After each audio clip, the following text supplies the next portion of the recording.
Hi there, this is Jen from Spokane Public Library, and welcome back to Ask an Emergency Preparedness Expert. In the following episode, we talk about food, the importance of preparing enough food for short term, for long term. Be sure to watch all the way to the end on this very important episode.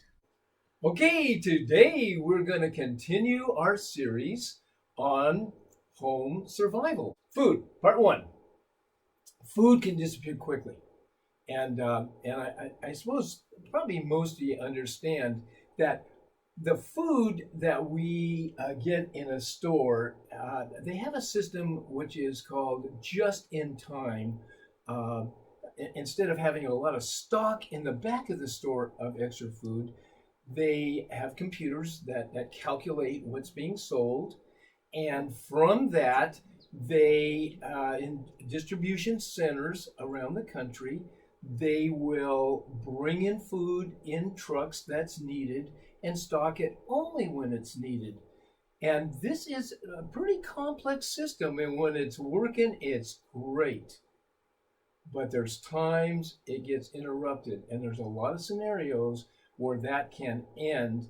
And these trucks that are coming in every day, hundreds and hundreds of trucks of food come in to supply Spokane County. We are not producing that food. And so we depend on these trucks. When that stops for whatever reason, it may be some kind of a weather disaster. It could be the loss of power. It could be a cyber problem. It could be a terrorist problem. But when that stops, then the food that's in Spokane, that is all that there is. The average American, and I can't believe this, the average American household has only 3 days of food inside. Always have extra food in your home. Prepare for the times that it's going to be unavailable, and they will come. So, in this particular food video, we're going to talk about the regular foods that you depend upon every day. Foods that you eat on a pretty regular basis, and very simply, have extra. Have extra food. And I built a little pantry.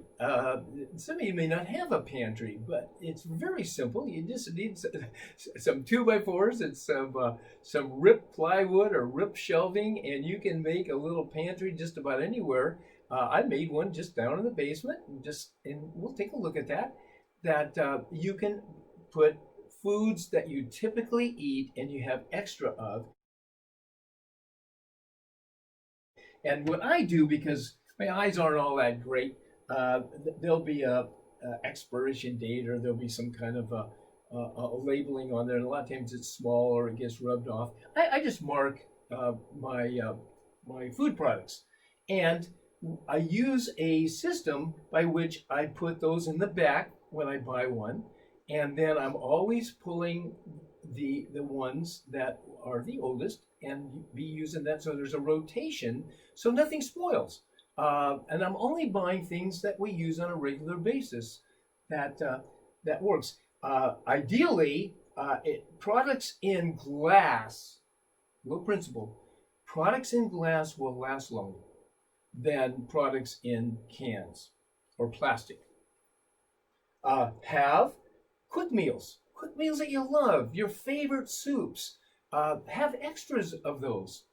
Have your favorite cereals that your kids like or your grandkids like, and just have an extra box or two of those put away. You've got a refrigerator, stock it, and stock it with things. Now, some things you're going to be using on a weekly basis. Your vegetables and your fruit and those kind of things, but there's some things you may want to put in your refrigerator that have a longer lasting value, and one of these is vegetable oil. Now these here are olive oil, extra virgin olive oil, and these are various vegetable oils that are critically important. We use them every day, whether we're cooking up some pasta or we're popping some popcorn.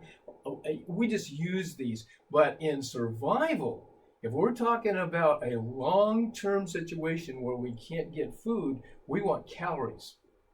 And there's nothing greater than oil for calories. And to put this in our soups and put this in our stews, huge value. And you can triple the shelf expectancy by keeping this cold. I'm actually experimenting with some vegetable oil. I want to, not vegetable oil, but some olive oil. And I bought some, and I've tested it at 5 years, and I think it can go 10 or 15 years if I just keep it cold. And when it's cold, it goes into kind of a semi-solid state that prevents it from aging. And if you don't open it, this would be good to keep in your refrigerator. Another thing that would be good, and I have done this, is canned meats.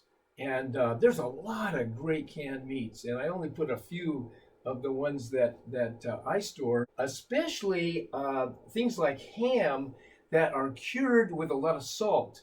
There is a very, very long shelf life for things like Spam and ham. That kept cold, 10 years from now would be fine. That you could use maybe with your split pea recipes or whatever, breakfast or a dinner, and to have some of those. Of course, the chicken breasts and your tuna fish. I love clams. My wife and I have a clam chowder. It's a recipe my dad taught me. It's an Italian recipe with a tomato base. And every year in the wintertime, we'll cook up a huge pot of this on my wood stove, let it simmer all day. So I love clams. And so I'm going to have extra clams kept in my refrigerator. If you have a freezer, and this is not practical for a lot of people that live in apartments and things, but if you have a freezer, pack it, stock it, and know where your foods are. Have a rotation system. In our freezer, we have a hamburger. We use a lot of hamburger, and we have always like 10 packages of hamburger, and we buy it on sale, and then we put the new on the bottom, and we're always taking off the top. So we never have probably less than 7 packages, and once we've used a little bit, boom, we're looking for a sale. Now, in review, we're talking about have stocked food in your box where you don't need to leave for any reason, maybe for 2 weeks. You've got the food there. And you stock your food pantry, and you keep your refrigerator and your freezer, if you have one, stocked. And you're storing foods your family love.